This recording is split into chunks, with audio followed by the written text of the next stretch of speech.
summarize the story of this game is you show up. It starts you on a space station. Some weird fucking sci-fi shit's going down. There's the Legion is what they call the bad guys in this game. The Legion's invading.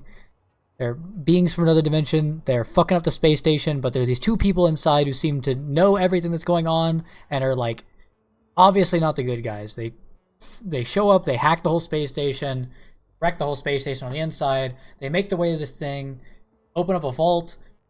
It's on the space station. They're housing a bunch of different relics of like insane power. They pull this one thing out called a Stellaron. They pull it out of the vault.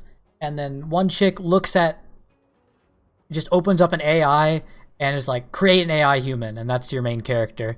And the artificial intelligence then absorbs the Stellaron. They put this ball inside of us, and then our character is born. And our character then gets told by the person who is invading the space station to, like, write our own destiny, but also you are destined to follow the path of destiny at the same time. And then they disappear, and then we wake up and we're introduced to March 7th and the Dan guy. Just go to the characters.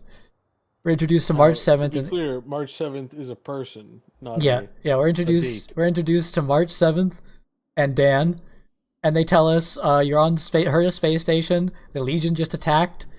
They think you're a crew member, so they're like, yo, can you just we gotta get you out of here. We gotta evacuate. So then you evacuate with them, meeting other people along the way, and then they slowly start to realize that you're not a fucking crew member. That they don't know what's going on. Amogus noises. Yeah, and then you meet Asta, who this is her space station, she's the commander of the space station. You meet her, and then you get, as you're exiting the space station or trying to get off to get on to, because March and Dan tell you they're part of the Trailblazers, and the train is docked near the space station, so they're gonna try to get everybody off. Then a Doomsday Beast attacks, data bank, enemy creatures. One of these things attacks. This is, a Doomsday Beast. He's a large lad. Attacks. He's the first boss. You fight him and beat him. Using Himiko joins you for that too. She shows up and she's like, hi, I'm here to help. And then at the end of the Doomsday Beast fight, you're actually about to lose to the Doomsday Beast. And then your player character awakens into, I don't know where I could find it, an Aeon. They awaken into this guy. What's his name? He's the Destruction. I don't know. I guess we haven't met him. I haven't technically encountered him yet. His name... The Destruction? Yeah, that's his name. It's right there. It's the third option. Or Nanook, yeah. Yeah, you meet Nanook, the Destruction, and he is like, welcome back. And then he, tells you your name. Your name was Akavili. Or that's what... I'm pretty sure your name was Egg. The Aeon... So there have been 16 Aeons in history, which are the gods of the universe, I guess. They're beings of great power. They have been reduced to 7 over time. And Akavili was one of them. The Trailblaze. They were the one who created the Express. They made the train. The Star Rail. They made the Star Rail. So they are then Nanook hates them. So... because they already killed them once. Well, Nanook killed Akavili once. So. Then that happens, and then Welt shows up, who's a cool dude, who's persnickety in the game. It's true. Welt shows up, it is don't do that, young lady, that's fucking bad. And is oh yeah, this person's got a Stellaron inside of them, and everybody is oh, so you're not a crew member. Amogus intensified. And then the space station starts getting put back together. You roll up, and then Herta shows up, and the name of the space station is Herta's Space Station. She owns the thing. She's the genius that owns it. Remember number 83? Yeah.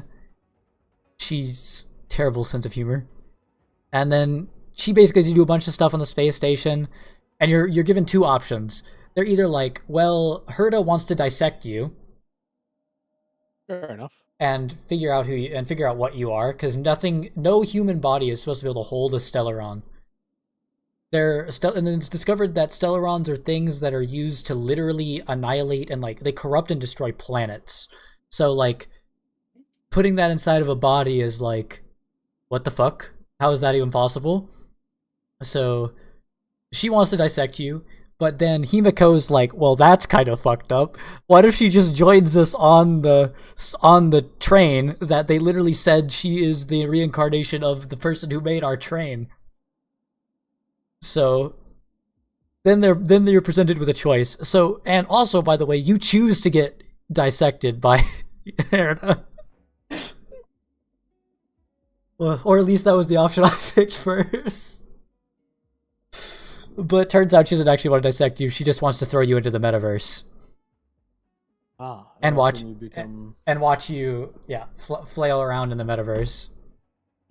And then that part of the story basically ends. Like that's all that Herta has to do with after that and the space station. So then you choose to leave the space station and you get on the train, and then the train's first stop after you get on it is this is so much information I can just go to. It's like available easily. It's not hard to find either. You go from Herta space station, and then you go to Jericho. Yeah, Jericho 6. Gerillo. It was called Jericho in the pronunciation, but it's fine. It's whatever. Gerillo, I'll go with that. Gerillo 6, because that's what it says on the screen. You show up on this planet, and they had recently been by this planet, the train, but because of the way time works and space, turns out you come back and it's been like 1,000 years. I'm somewhat familiar with the concept of time and space and thousands of years. And the whole planet's frozen over. And the reason why you stopped the planet in the first place is because, well, turns out somebody derailed the mystical space track that you're following, and it's because of a Stellaron. There's a Stellaron on Gerillo that is so disruptive, it's disrupted like the whole space around the planet, so you can't get past. The train will not move. So you have to then disembark onto the ice planet. And when you get on the ice planet, you land and you're like, oh yeah, it's fucking cold. But they tell you a cool thing. Your player character, and anybody who's ever joined the train, just gets a mystical power to be immune to the different environments on any planet. You basically just are immune to the trailblaze, the way of the trailblaze, or whatever they fucking called it, makes you immune to harsh environments. So yeah, then you roll up, and the people guarding the last civilization on the planet are like, "Why the fuck are you out here?" And they arrest you because you also dug this guy out of the snow, who turned out to be a thief. You don't know what he stole, but they call him a thief, and then they say that you're his accomplices, and then they arrest you, and they drag you into this town. I'll teleport there for background reasons, because I'm going all in on this now. I'm reading the whole thing out. You're stuck. You show up here. This is what I asked for, so. Yeah. Fuck. Okay, well. Yeah. Show up here. In Gerillo 6's only town, Bellabog. It's the last bastion of humanity. Whenever the planet was dying and everything was freezing, and they couldn't stop the. Okay, why is my robot twirling me? Okay, they built walls. They built 3 layered walls, and then put the capital of the city with the castle inside of the center wall. Attack on Titan noises intensify. And this is that center city. And then, yeah, so you show up here, and they're like, oh, you're not thieves after all. You're actually outworlders from the train. And they're like, oh, they talked about you in the books a long time ago. You guys are supposed to be like the heroes that save the world. So they're like, okay, we won't arrest you. We'll drag you to Kokolia, the leader. And you get introduced to Cocolia, and Cocolia's like, oh yeah, you guys might be able to actually save our dying planet. And then as you're leaving the room, Cocolia, a eerie voice whispers to Cocolia that no, you can't, don't listen to them. I will save this planet, or whatever, like, you can't save this planet, it must be reformed. So then Cocolia's like, okay, we're gonna fuck them up then. So we get out of the building, and Japard, the leader of the Knights or whatever, tells us to go around the city, explore. We go around the city, explore, we go into this building over here, and we meet Serval, the chick with the guitar that Worm likes. No reason why.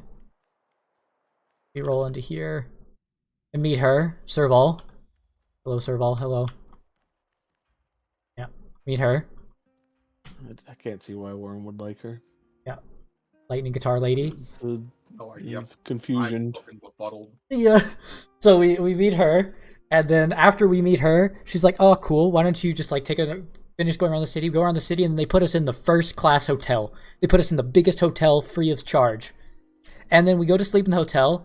And while we're asleep, our player character, gets the same visions from the mysterious voice, and basically we discover that we've been set up, and that not all is good. And then we wake up from our dream by people knocking on the door and arresting us. Again?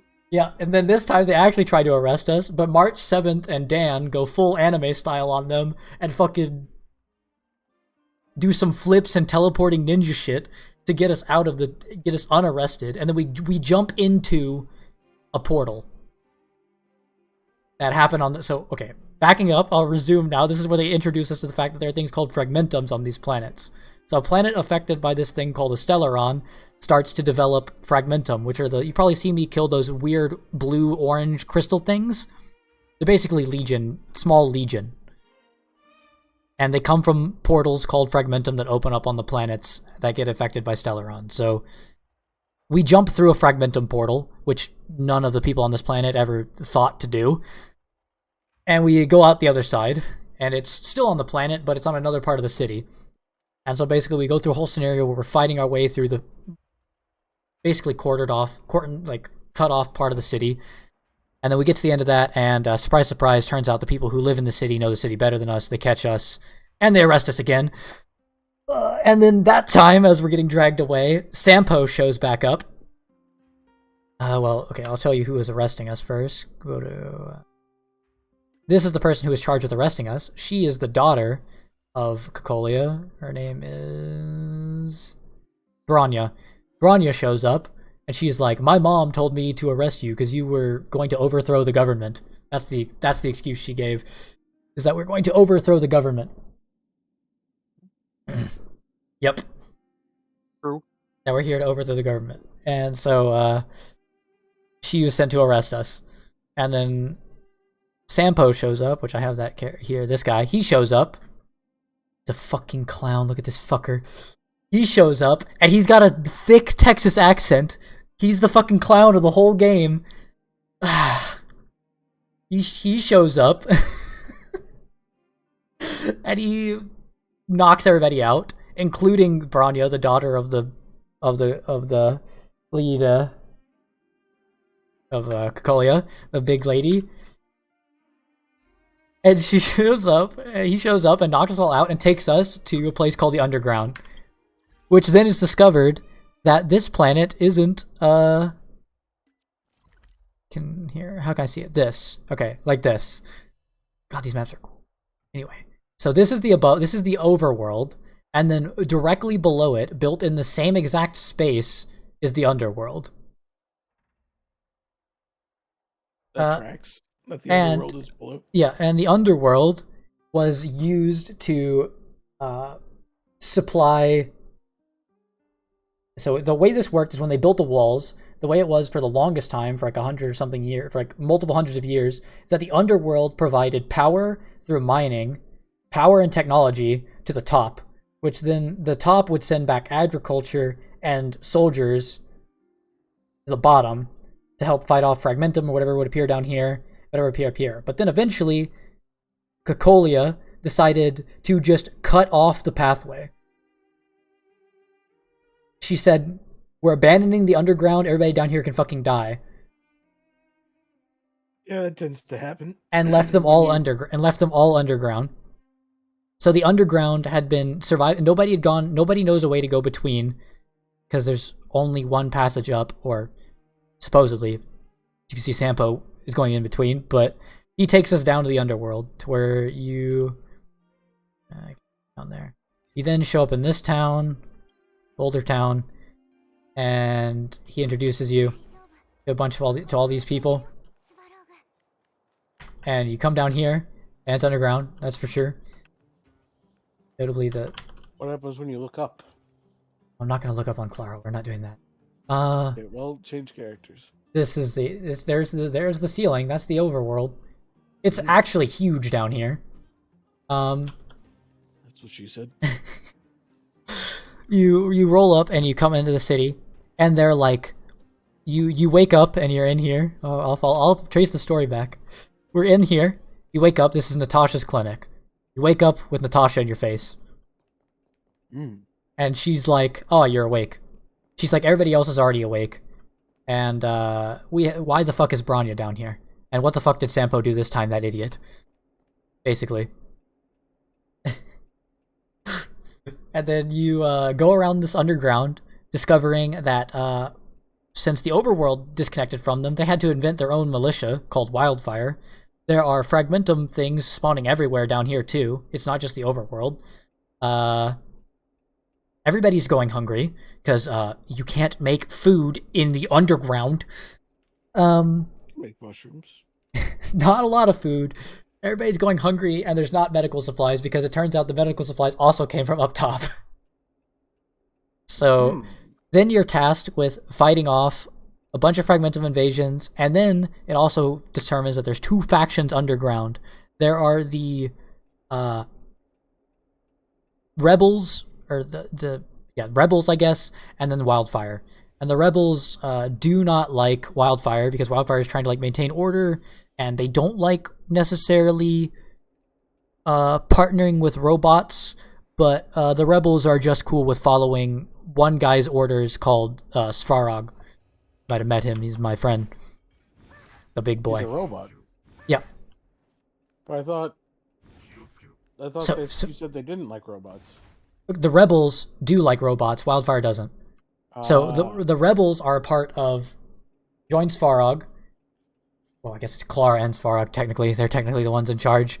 I would trust Clara. And so Svarog, so then at that point, you're like, we're down here and we're helping them fight. But we're like, wait, why the fuck are we helping you fight? What's even happening down here, really? And it turns out, and then you meet Svarog, and Svarog's like, I have calculated humanity's demise. So he realizes the reason why he's doing everything he's doing and making the machines operate the way they are is because, well, one, he's controls all of them, and two, he's calculated the end of humanity. And he's just trying, he's determined that there's no way to save the planet, and that he's only trying to get humanity to last more days than his original prediction. Which, then he's revealed that he's 900 years old. He's a 900-year-old robot who's been operating the underground for that long. And then he says, my calculations are never wrong. Leave or I annihilate you. So we leave. Well, did he calculate protagonist powers? Well, hold on. Okay, well. Hold on. Because then we're like, okay, what the fuck? So we go back to helping Wildfire fix this town area around here. And then we realize that there are a couple other towns that they abandoned recently. So we go back there, gather supplies from there. And then we realize, upon trying 3 different ways, we infiltrate the robot settlement, which is Svarog's base. And we do all sorts of annoying shit. All sorts of annoying puzzles out here and everything. And then we get into here. And Svarog's like, get the fuck out. So we're like, okay, we leave again.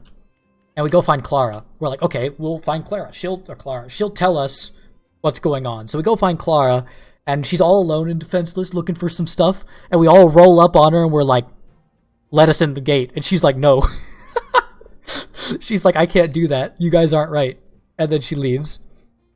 But then we convince her finally by helping her repair a broken down fusion reactor over there. she's like, oh, maybe I'll consider it. And then she lets us in, and we talk to Svarog for a bit.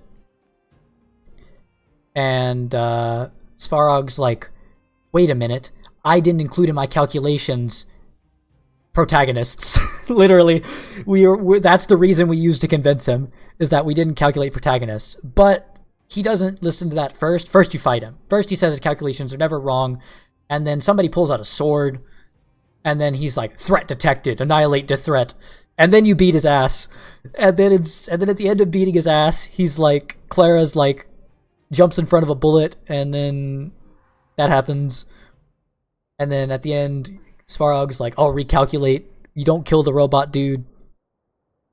So he recalculates with us helping, which hadn't been in his calculations for 900 years. And he's like, there's like a 0.0003% chance that the planet can survive. And he's like, I still don't see any way the planet survives. But then Clara goes, pretty please, basically, and gives him big puppy eyes. And then he's like, my emotions will tell me I can let this slide, revealing that he has he's a sentient AI and has emotions. So yeah, same. So that happens, and then so there's this thing right here. Where is it? Over. It's there or something. It's one of these things in the sky. It's called the furnace. It's the in between. So he opens back up the furnace. He opens up the furnace and lets people go back up, finally.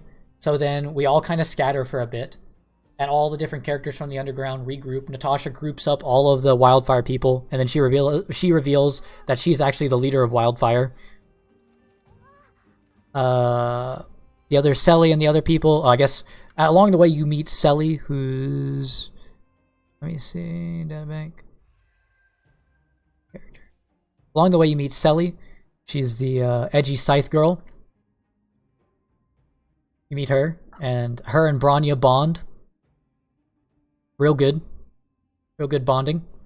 And also it's revealed that the character Branya, this is revealed right before you go fight the robot guy.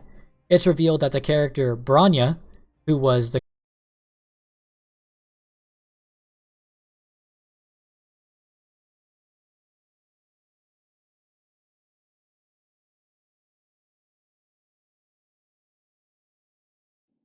oh, never mind. Anyway, she's the daughter of the underground, and she was brought up to be the next guardian. It turns out that all the guardians are actually brought from the underground to be the people who ruled the overworld were always from the underworld. Real quick, I'm pretty sure Magmarax is not. Oh, never mind. So, 2% wipe. So they 1.1 actually.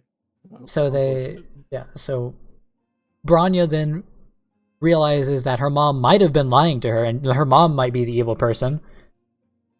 If cutting off a whole part of the world wasn't enough to convince her, which she already knew that she had done that, by the way, and didn't think she was evil for it. Then everybody regroups, but Branya decides she's gonna go encounter her mom alone. And then you have to figure out how you're... And then Sampo's like, okay, instead of sending everybody up at once, we'll send you up right after Branya. So then we roll up after Branya. Branya meets her mom, and Kokolia is like, yeah, everything you said is true, but don't... Just because you just learned this doesn't mean that I'm not wrong.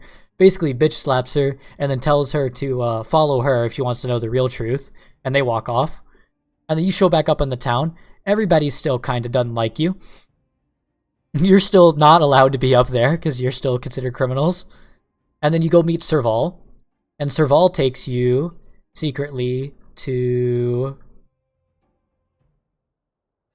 Find it on the map. Hold on. Serval takes you to Silvermane Guard Restricted Zone. You come over here, and you show up here, and Serval's like, hey, my brother, Japard, is her brother. He's the leader of these knights. So she's like, let us in, we're gonna fix something. Because this is the front lines against that fragmentum monsters I told you about earlier, right? They're constantly fighting them off here at these broken down parts. So the walls have been collapsing. They've been losing sections of the walls. They've been falling back towards the middle wall. This is a very original story. And you show up here, and then you get to this gigantic wheel gate thing, which is a puzzle, kind of, to open. And then you have to go around, and you meet all the guards, and then eventually you end up getting caught, because it turns out from the second you showed up, Japard had been here the whole time, and he knew what you were doing.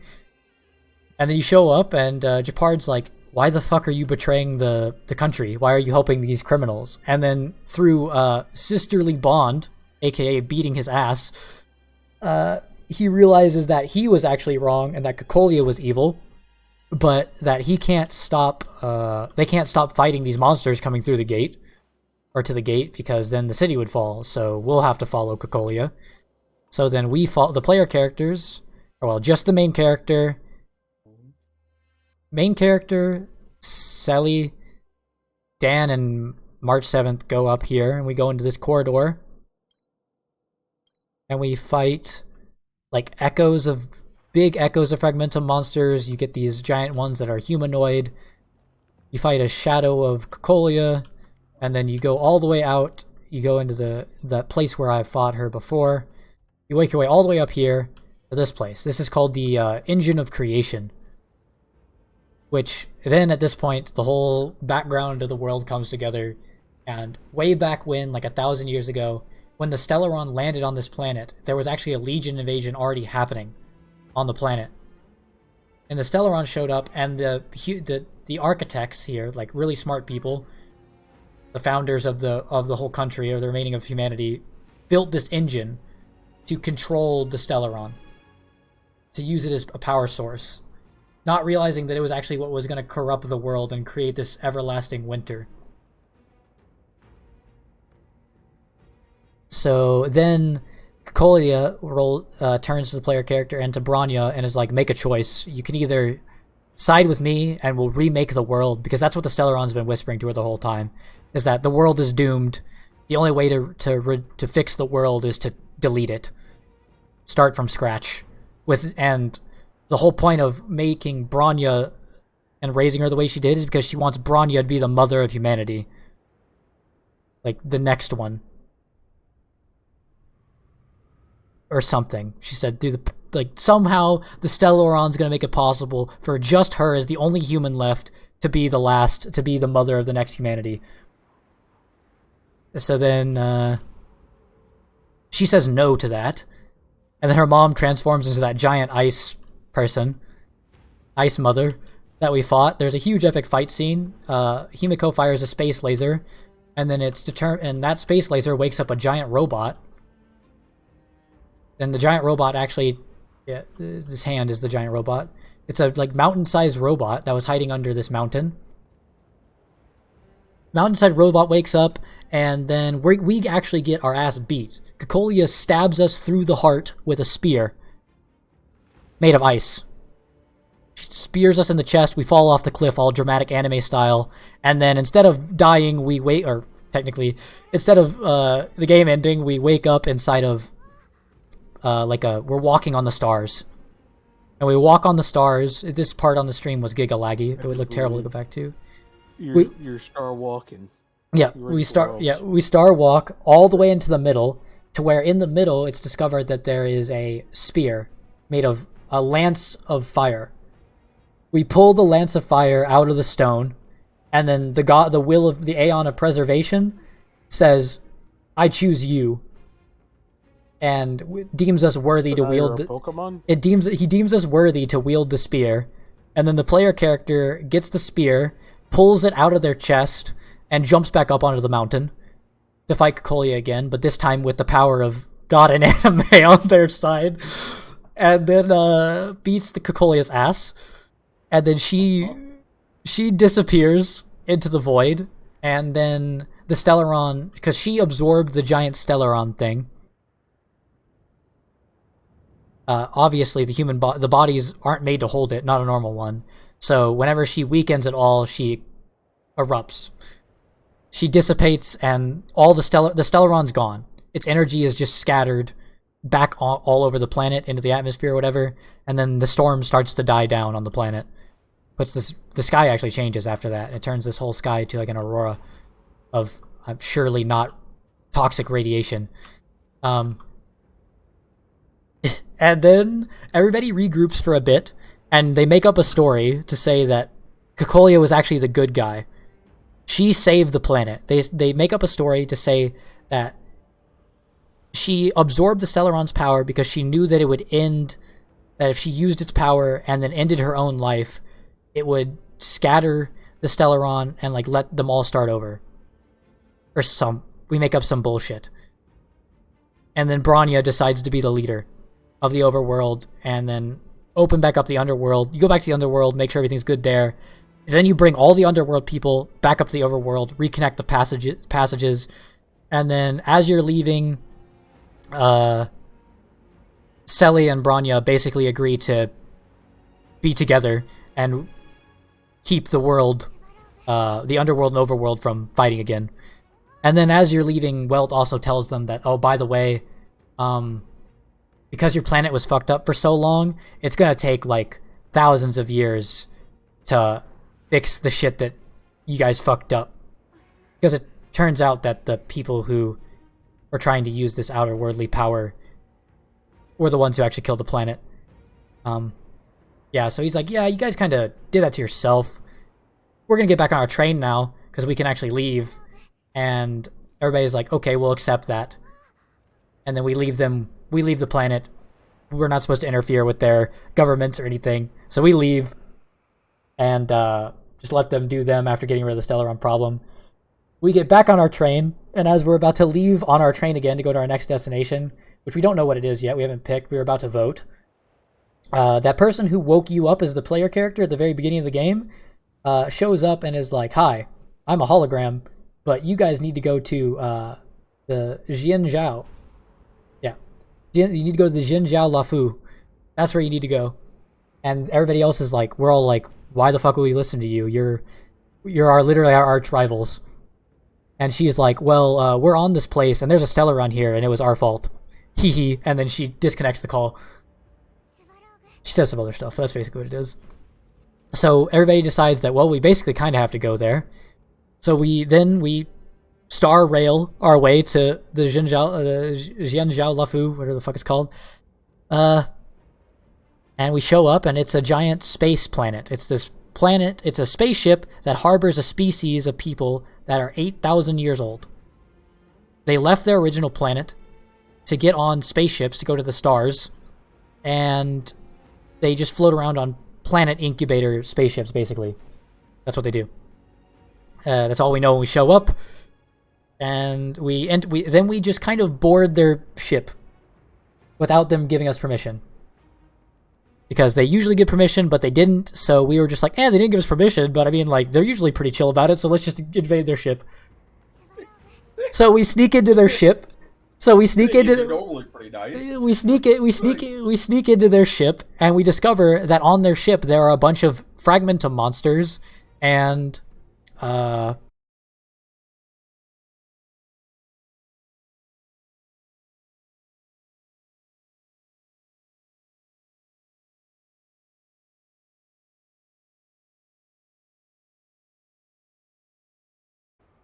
on the planet I'm on.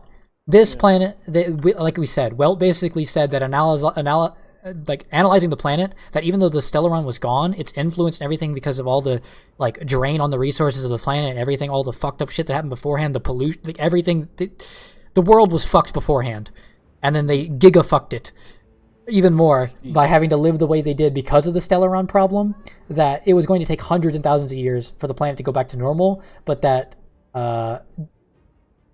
if it didn't go back to normal within a couple hundred years, that we would come back. And, like, then we would interfere, but before that, just leave them to their own stuff. We have to leave. It's not our, like, duty to solve their planet's problems. So we just kind of left them as it is, but their problems should get easier. But, like, so, before, okay, I'm going to very quickly summarize before we move on to the Jinzhou. So you start on a space station. There's some stuff going down on the space station, some combat stuff. In the midst of this, a lady stuffs you, what would end up being you, Yeah. with Stellaron, Yeah. and now you're alive. Yes. You then escape Mm-hmm. and meet up with this The Ragtag Team of faction of Adventurers. people, yeah, Yeah. ragtag team of adventurers who's going around and is involved in Stellaron stuff. Like Yeah, it's discovered that they are the Trailblazers, the people on the train, on the Star Rail, Mhm. are most of them have either been in contact with Stellaron, or like that's the things that the Trailblazers usually deal with is the Stellarons, because they're just like a galactic threat that Akavili was dealing with. Right. The original Trailblaze. And They're just so following the Trailblaze's mission. right. So why were they on the satellite thing? Or The train just happened to be near the space station. okay, and they just happened to stop by and pick you up. Yes, and the whole point is at the very start of the game, the person who puts the Stellaron inside you says to follow the track of destiny, very clearly saying track, because because it's revealed slightly later on that she knew that the Star Rail was near. Sure. They're following some higher power who's telling them. They just call it destiny. They just say they know destiny, So, and they're just watching. so what's her name? The person who Kafka. birthed you.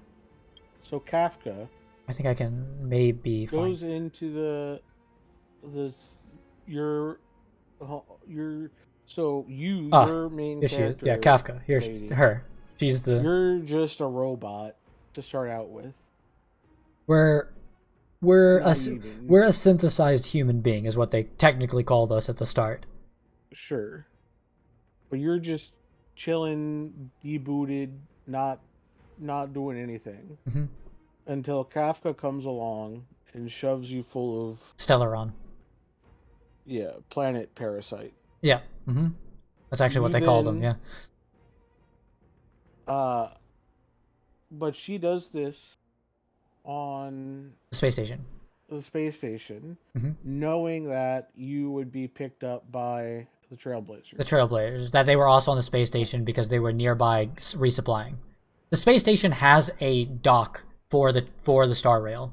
It's one of the few places in the galaxy that has a dock, actually, like this, that the train can pull into.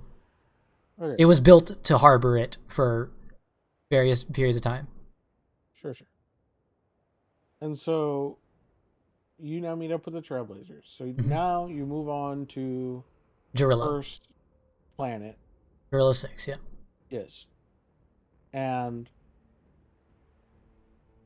there, before you arrive, there's two worlds of underground dudes, above ground dudes. Yeah. And the above ground dudes are ruled by Cock Queen. Okay, so the above ground and the underground were all ruled by the same people. It was the Guardian, who was appointed by these people called the Architects. The Architects were like super long-lived scientists who'd been around since before the war started 1,000 years back.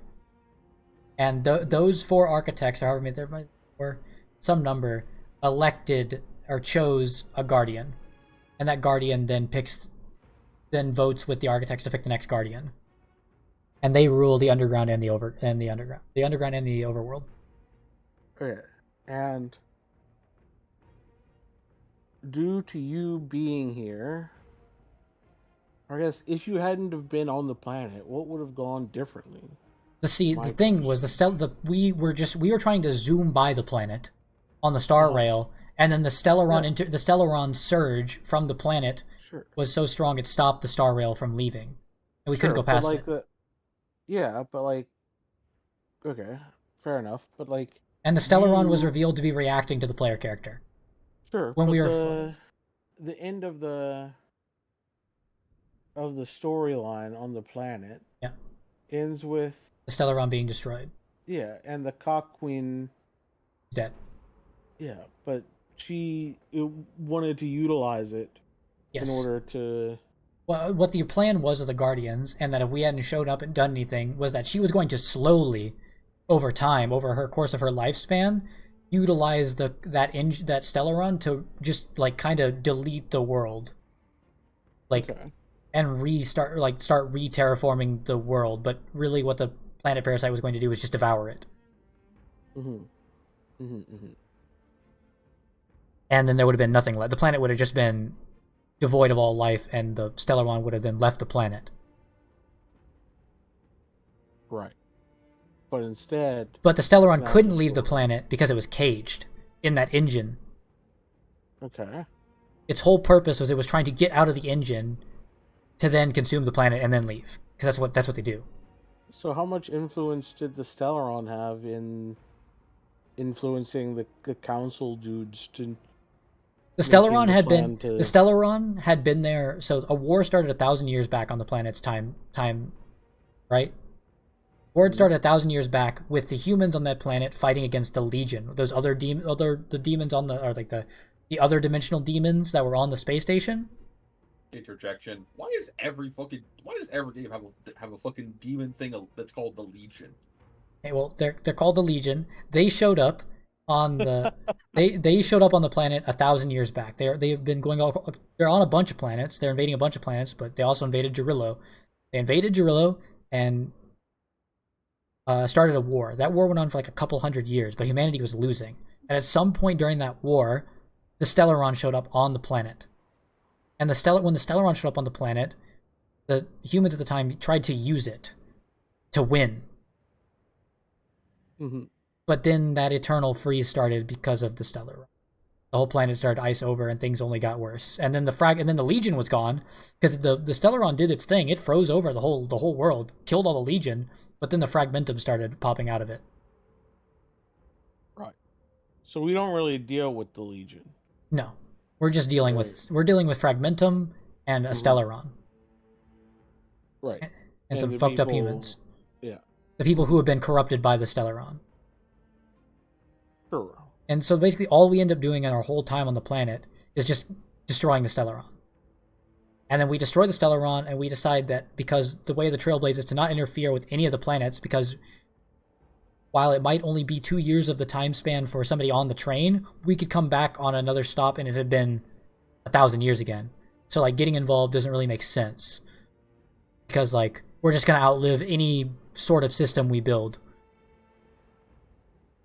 Because of timey-wimey bullshit. Yeah, so we just leave. After this, we let them know that if they start to try, if they like try to actually rebuild the planet and like not go to war with each other, that the planet will heal over time. And if it doesn't, to let us know, we'll come back. Okay. And so there's definitely still stuff ongoing, or threads still to be pulled on the planet. Which were side stuff that I already went back and did. Yeah. The side stuff that you went back and did is you basically just tie up all the loose ends with the characters on the planet. Oh, and it's also revealed that at some point when you're doing the story, Sampo, that really funny dude, who was like the comedy relief, the Texan clown. Yeah, he looks he's like talking to something over a monitor. It's like he's revealed to be talking to, like, in a remote location, he's talking to a monitor, and he's like, he's like, oh, that was a great show. He's like, I was the greatest actor. That was amazing. He's like, and then he's like, oh, wait, I'll catch you up. Somebody's here. And then he looks towards the camera, and he's like, wasn't that an amazing show? He's like, but I'm going to have to bow out for now. I'll be back once you get back.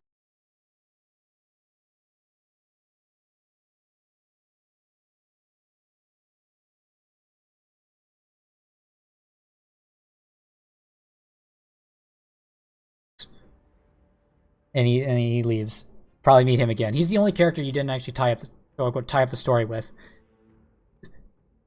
Okay, but he's probably not related to Kafka.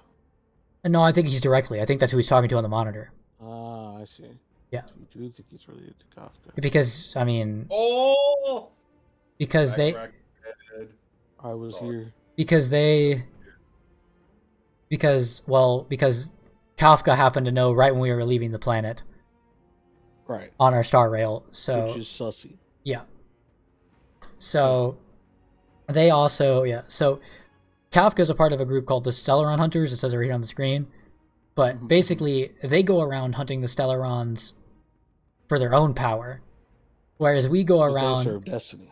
Yeah, whereas we go around getting rid of Stellaron problems just to get rid of Stellarons because they're like parasites on the planets. Because from a certain point of view, the Stellaron are evil. Because Akavili wanted them gone. So we just do that. But anyway, yeah, so are you caught up now? You feel like you caught up to where we're getting to the Jianzhou? Yeah, I just wanted to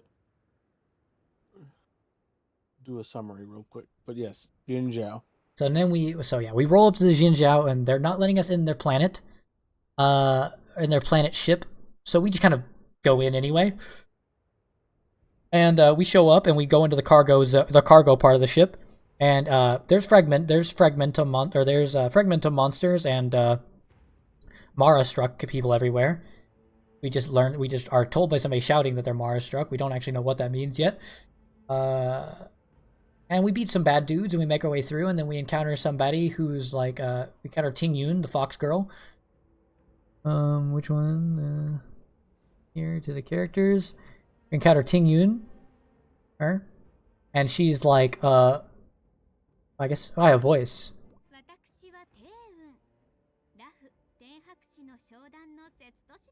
Wow, this isn't. I've never heard her voice in Japanese. Oh my god.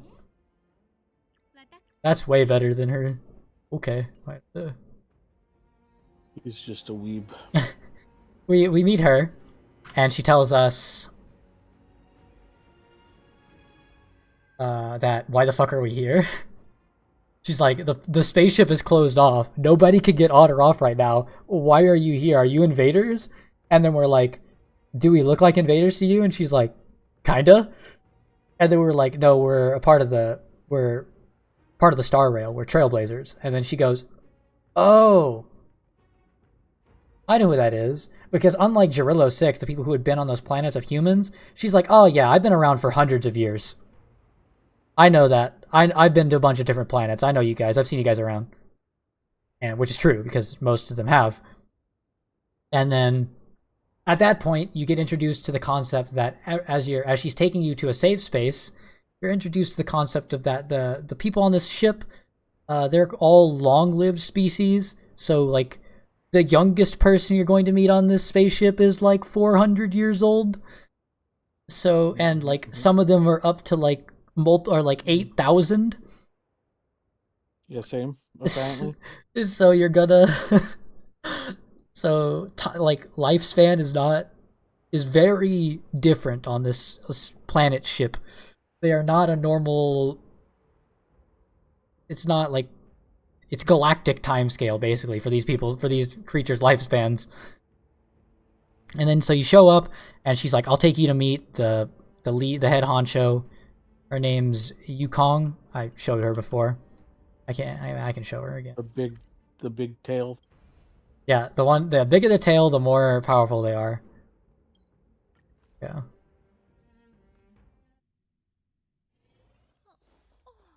You meet Madame Yukong. She's actually gonna be a character added next patch, next month. She's not a 5-star though. Oh. You get But she has such a big tail. Yeah, you meet her, Yukong. Yeah. Meet her. And then she goes, why the fuck are you on my ship? And then we're like, well, we like kind of just came in because the door's kind of open. But we're here to solve your we know there's a Stellaron hunter here. And we're here to fix the Stellaron problem. Which then she goes, this spaceship's always had a Stellaron on it. We don't need your help. We're just having a little bit of an internal predicament. And we've already captured the Stellaron hunters. So she's like, we don't need you, get the fuck off our ship. But then she's like, wait a minute. No, actually you can't leave, ever. and then tries to lock us up.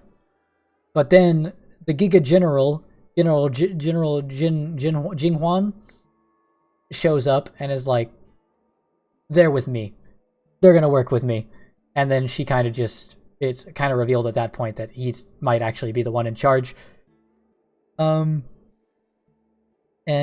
yeah, he takes over. He runs another, it's like this, then at that point it's revealed this planet split up, or this spaceship split up into 10 commissions. It's like 10 different factions. They all do different things, manage different parts of the society. She's the leader of one, the Skyfaring, and he's the leader of the Divination, and also the general of the army. Yes, he has 2 positions of power. And then he takes you away and is like, yo, actually, the Stellaron Hunters got out. Whoops. And I need you to capture them. Yeah, he's like, whoops, definitely didn't do that. Definitely didn't let them escape on purpose. You go catch them for me? We're kind of short on soldiers. So he sends us off to go find them. We end up getting some trails, some clues, some places. We go all around, and then we eventually catch up to Kafka. Catch up to her, and she just lets us capture her. And then I actually can't anywhere. I can find the character. Halting Sanctum, Divination Commission. I can find her. Then so this is the leader of the Divination Commission, the second leader, kinda under the general. She kinda does both. Is she on this? Is she up here? Hello? Hello, are you gonna appear? No, she's not. Okay. Well, I don't know where she is. But yeah, you meet Diviner Fu Shang, or whatever. She tells you that she's gonna need to interrogate the prisoner, and that she won't be using means that we can see on screen, or yeah, can't be revealed. So she tells us that we'll have to join her later. And then we get sent on a whole bunch of different ragtag missions around the ship, where it's kind of revealed that there's some other sussy stuff going on. The long-lived species might have some problems because they live a long time. Might be a bit of internal strife. And it's revealed that there are 2 factions inside of the inside of this ship. The original, so this species of people started from a planet and were given the elixir of immortality by go here. The Aeons? Given by an Aeon, yes. The Yaoshi the Abundance. She gave them the Jinzhao, the originals. She gave them immortality, but immortality is a blessing and a curse, because after they live a really long time, what happens is they turn into Mara monsters. They turn into abominations. They lose their human forms and just become undying abominations that she feeds off of. That sounds like only a curse, actually. Well, no, they get to live a really long time. They're technically immortal because they can't die. Yeah, but then she. Well, I don't know that I would contend with. I think that if at some point... also the people who follow the Abundance get giga healing powers and can heal any wound, treat any sickness, stuff like that. Anyway, there reveals to be people who on this ship still are following that faction, are following the Abundance, because after like 2,000 years of floating around space working for the Abundance, they realized that they were spreading the undying plague to planets because they're following the path of the Abundance. Every civilization in this universe for this game follows a path or an Aeon. They pick one. So these people were following the Abundance path, but then the Hunt showed up and was like, can you not? Because, like, you see what she's doing, right? The Abundance, she's fucked up. So, like, we need to purge the Abundance. So then the Hunt, so then the Jinzhao joined the Hunt. They switch sides. So are all of the Aeons though gonna be mostly fucked up? It seems like a lot of the Aeons are going to be pretty fucked up. Yeah, they're like immortal beings that have been around for a long time, and all they want to do is destroy each other. So you'll notice here in the data bank that it says that they're. I'll keep going first. It's realized there's two factions: the Hunt and the people who on the ship are the remaining of the Abundance faction. So then you figure all that out, then you join back up with the Divination Commission at that big giant area you saw. You interrogate Kafka, and what that thing allows them to do is to see all secrets of the person's mind and body, and their like all their past, everything, all their future. It's like a divine all-seeing eye. And what's revealed to the people, because they thought Kafka was the bad guy the whole time, is it turns out that the reason why Kafka's on the ship and the Stellaron is acting up is because you're there, the main character. It was all you. You were the problem the whole time. Everything, Well, but Kafka was the one Kafka got you on, got the whole thing started. Yes, to lead you down the path of destiny. To which the person who the diviner's like, I don't even know how to make sense of this. I got to go tell the general. Jing Huang, I guess she has to go let her know because things aren't as were thought.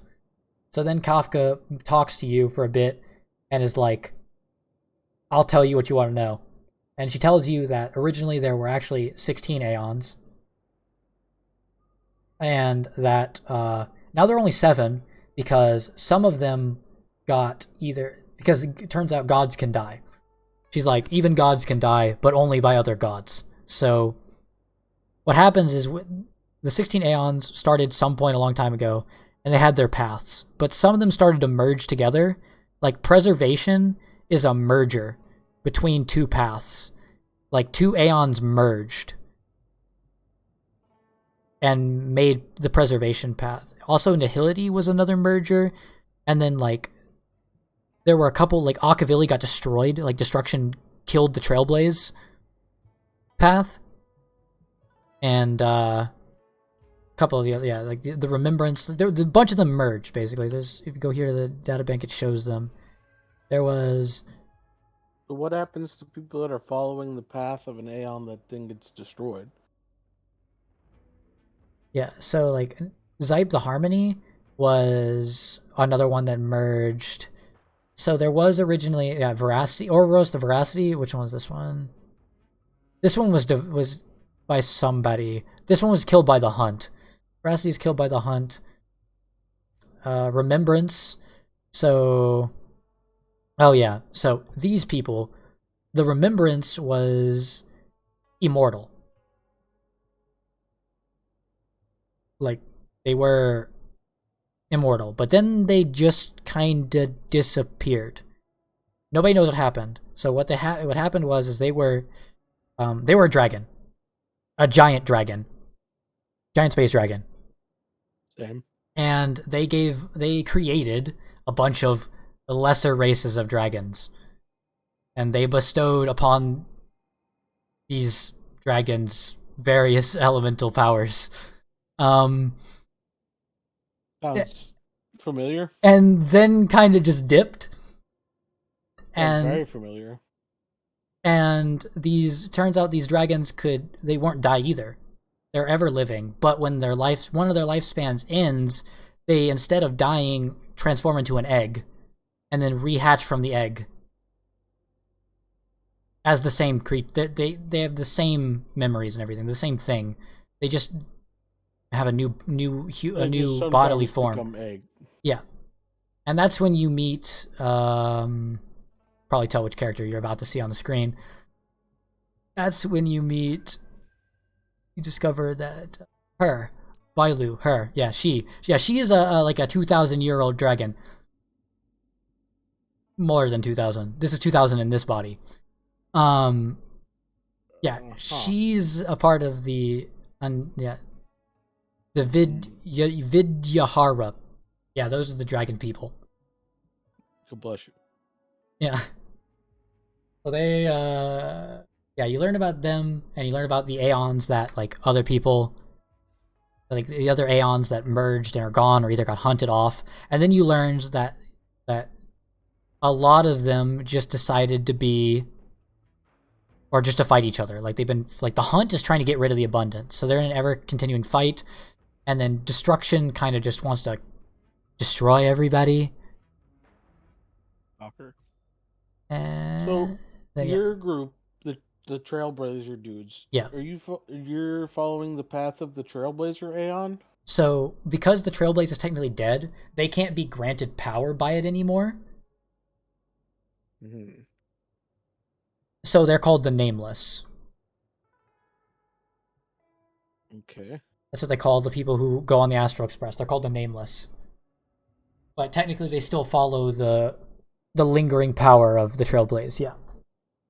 It's the 8th path that's currently available. But it's also revealed throughout this zone that these other paths are still around. Like, you meet somebody, like there's a guy who has a coffin and like a cool sword, and he's like some really old looking elf dude who seems to know a lot about the world. You meet him when you're doing Dan's part of the story, because Dan also rolls up onto the ship at some point. Yeah. I'll get to that in a second. So you meet Kafka. She tells you all about these other Aeons, and then as you're interrogating her, a giant tree blossoms out of the middle of the ship. The tree that was the symbol of the abundance, the thing they used to worship, they had killed it off and stopped its life source from regrowing. But they couldn't get rid of the tree completely, because it was like the core of their ship. It started to regrow. It starts to re-blossom with the Stellaron like infusing it. And then at that point is when it cuts to Dan. He didn't come into the planet ship with you. He's still on the train. He then he had been asleep this whole time, or just kind of ignoring the situation because like big chilling. Because he didn't want to have anything to do with the Lafu. So it's totally not clear that he's obviously from there. Nope, couldn't tell that.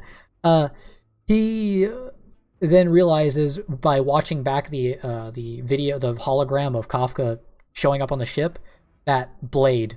The second he hears the name Blade, he's like, "Oh no, everybody's fucked on that ship." He jumps off the ship and goes into the Jinja Lafu, and then he meets up with a giant sword chick and this other guy who is not in the character list. He's not an enemy creature. Factions, or like, he's not going to be anywhere. He's there. I know he's there, but like he's not a character you can see yet. Anyway, he's pretty mysterious, and he just kind of knows some stuff. You follow them around, and you're trying to get back to the main safe spot. But then the tree opens up in the middle of the planet ship, and it starts fucking everything up. So you meet back up with General Jinghuan, who's like, "Oh yeah, I knew the whole time. I let the hunters go. I knew that the reason that you were here was because of them, and that they led you here. That's not really that big a deal. I did it all because I really just wanted to get rid of these abundance people that were in my ship." He's like, "I fucked up the ship and killed a whole bunch of people." Oh, let's kick a chud. Well, he's like, "I did it." He's like, "I did it because, well, in the long run, it'll be better for us because we live a long time anyway. So like, whoever we lost, whatever." Fair enough. Because he's in charge of because then it's revealed he's in charge of leading the whole goddamn. So then it's revealed that the Jinzhou have more than one ship. This is one of 7 that go across the universe. So he's this is just one of their. This isn't their whole population. It's just one. So he's like, "Yeah, I'm just in charge of making sure these abundance people are eradicated," kind of. So the Aeons, they can be destroyed. Only by another Aeon. Only by another Aeon. Can they be created in any way? It is insinuated that they were originally just normal people. I see. They were normal beings that ascended to godhood. I see.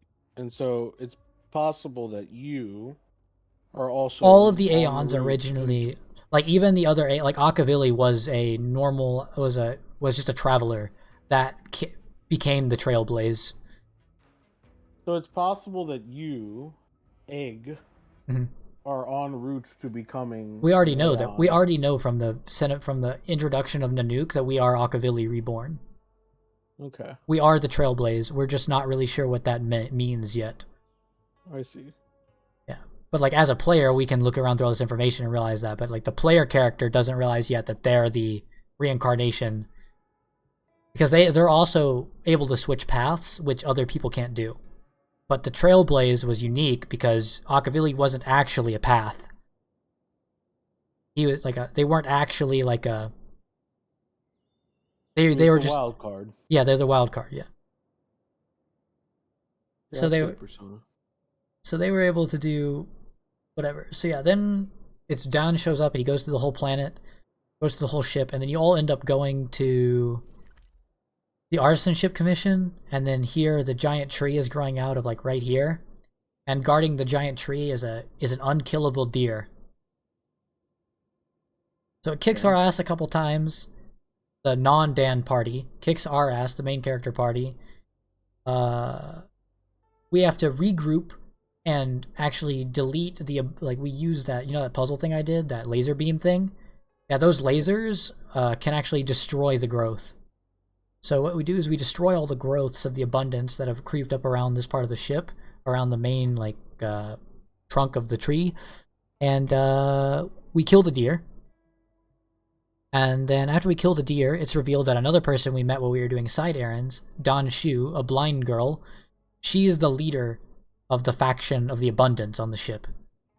And then she asks us to join her, and then of course you choose no, and then she's like, okay, just get the fuck off the ship. She's like, the Trailblazers don't need to be here. This is a fight between the Hunt and the Abundance. I mean, actually is. We're kind of sticking our nose into something just because the word Stellaron. It's literally like Ark. We hear the word Ark and we're like, okay, time to fuck everything up. Time to commit genocide. Yeah, literally.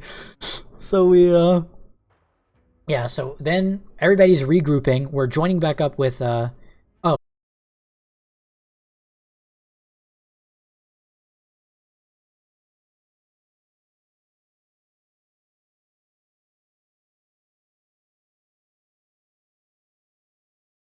immune to it. Because surprise, surprise, we can harbor the abundance inside of us. Because, I mean... Because you're the Trailblaze. We also already house a Stellaron inside of us, so that gives us kind of some powers, too. So, yeah. We do that, and then we discover that... the Stellaron don't necessarily have connection to the Aeons, at least not explicitly yet. No, yeah, not explicitly. But there could be a link The there. Aeons did like to use the power, like to take the power of the Stellarons. Or it's kind of what they've incentivized, is that the Aeons used the Stellarons on planets that they wanted to fuck up. But there could be a thing there. So, like, is it possible that in order to become an Aeon, you need to absorb a Stellaron? Yeah, that's basically what I think is the whole thing. Is that the Aeon... That's not explicitly said. They just said that the Stellarons are kind of linked to the Aeons because the Aeons used them. Mm-hmm. Sure, but that's like saying, you know, phones are linked to humans because we use them, but it doesn't necessarily mean that. Yeah, anyway, so at that point, then you kill the deer, the tree's kind of reciting, and Dan then knows that you guys know that each other's parties are safe, but Dan's like, I've got to find Blade. Because now Kafka's escaped too. She dips out with Blade. Her and Blade, like Blade, oh yeah, as the tree grows out of the ship, Blade shows up, 2 hits everybody around, cuts her out of the bindings, and then they jump off into the middle of the ship. And Blade's the guy that has hair over his eyes. Yeah, he's the Edgelord. And yeah, he's also coming out next patch, because the next patch continues the story. But anyway, then we get to the point of the story where just beat the deer, the tree's kind of reciting, but we know that Kafka and Blade and all the Abundance followers have made their way into the tree. Because the tree is was a part of the Alchemy Commission. It was linked to it. That's where, guess what? All the study of life and everything came from the tree for the Alchemy people. So they have invaded the Alchemy Commission, and you'll notice on my map that there's no Alchemy Commission. It's because right as you're regrouping with the general and everybody and about to go meet up bust down the door of the tree and fight the big final fight, the story cuts off. That's as far as we get. I see. But then it's insinuated from there that there's a bunch of other long-standing conflicts. Yeah. I mean, it seems really easy to just like, oh, here's a new planet. You went there on the star rail. Yeah. Oh, yeah. Like the way, like it's been pretty obvious since we left the space station that there is obviously going to be an endless amount of encounters with different planets. Like every planet's going to be a different path. That's how Genshin works. Every country is a different god. So the antagonists, Kafka and Blade aren't really the antagonists, is what's revealed. Aren't really the antagonists. Stellaron they're antagonistic, but they're not really evil. The Trailblazers follow Akavili's path, which was to just kind of fix the universe, stop the galaxy from like fucking up itself. But the Stellaron hunters, they just follow something called destiny. They don't say who leads destiny or anything. They just follow it. And they say that they know everything that has happened and will happen. But what they do is because destiny gives them the power to see the different. It's not just one track. There are a bunch of different. It's multiversal, right? What they do is the Stellaron hunters are allowed to pick whichever path suits them the best. So that's why they're deemed to be evil. Because the Stellaron hunters, because they can see destiny, kind of just do whatever. They're selfish. Yeah, they're selfish. I mean, Kafka says that straight up. We ask her, "Are you selfish?" She says, "Oh fuck yeah, I'm gonna just do whatever makes it the most entertaining for myself." Giga Chad. Yeah, she just says, and at the end of it, she's like, at the end, right before she leaves, she's like, "I just want to see more Aeons fall." That's it. But the Aeons are really like, not every Aeon is evil, but no, they're not necessarily. They've been around a long time, and they're just kind of like they're just gods. Their goals aren't always aligned with what humans want. No, they're beings that are obviously higher than humans. They are higher than any, like they're the highest species in the universe of this game. The Aeons, they're the highest level species. Sure. And all the other species follow them, and because they've ascended, however they got there, ascending to this like place of godhood allows them to, when they gather worshippers, to then bestow power to those worshippers. It's basically like they can get elevated to godhood and then be worshipped, and then a power. Yeah, it's the same. It's the same. If you watch Genshin lore, it's the same exact way Genshin lore works. Sure. Kinda. The start of it's a little different.